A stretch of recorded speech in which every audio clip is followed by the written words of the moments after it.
Welcome back. If someone goes into cardiac arrest, it could be at work, it could be at home. Chances are it won't be in a hospital, which is why it's so important that we all get trained in CPR. With me now to talk more about this is Mark Fennell, board member with the American Heart Association, and Meredith Green with CARE Oregon. Hi there, welcome. Thank you. Yeah, thanks for coming. So Mark, let's start with you. Why is learning CPR so important for families and the community? Yeah, Lacey, the numbers are rather staggering. Each year, over 350,000 cardiac arrests occur outside of a hospital setting, primarily at home. And sadly, the survival rate of those individuals is 10%. Wow.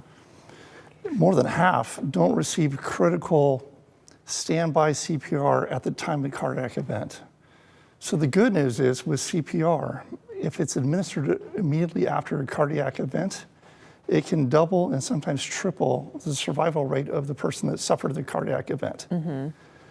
I am honored to serve on the board of directors for the American Heart Association in Oregon and Southwest Washington. And as you mentioned, we have a bold goal of doubling the survival rate of people that suffer a cardiac event by the year 2030.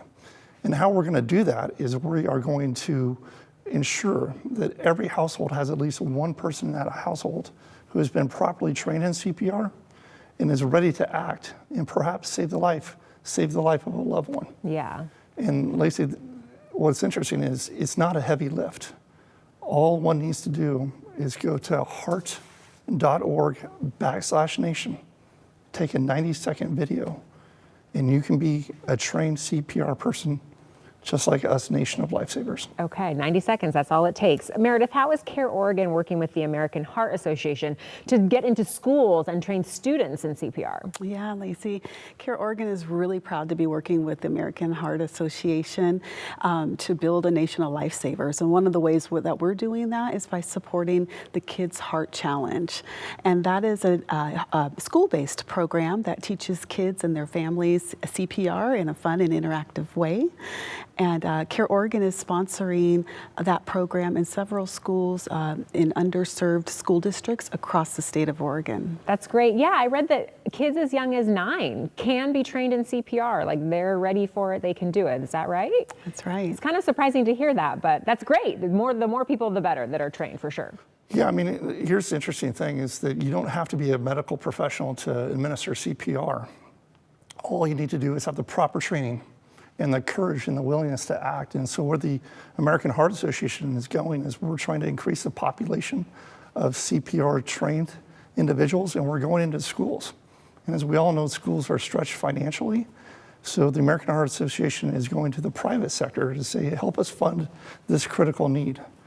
I'm proud to say that my wife and I recently made a financial commitment to the American Heart Association for this exact need of training and CPR kits in schools. And I think it's important to note, this isn't just for Portland metropolitan schools.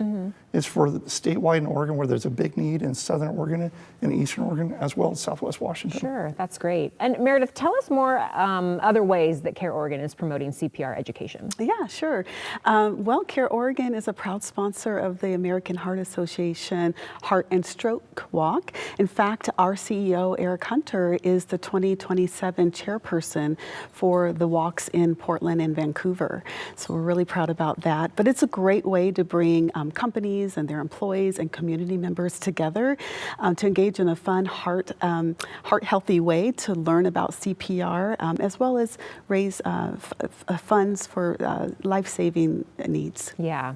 Any final thoughts? Any last things that you want people to know? And then we'll show that website one more time where people can go to watch that video and get signed up to learn CPR.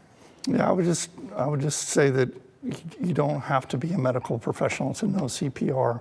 It's a great life skill to have. People as young as 9 years old are learning this critical life skill. Yeah. Please join us. Yeah. Meredith, anything else that you'd like to add? I would say employers get involved because, 10,000 cardiac arrests happen in the workplace a year across the United States. So it's a big deal, and there's a lot of people that are afraid to do CPR because they're afraid of maybe doing it incorrectly or hurting the person while they're doing it. So CPR training in the workplace can be really critical in helping people feel comfortable and confident to act act in the case of emergency. Yes, yes, that's good to know. So heart.org/nation. Go there to get more information. Thank you both for coming and sharing about this. It's so important, like you both said. So thank you so much. Thank you. Thank you, Lacey.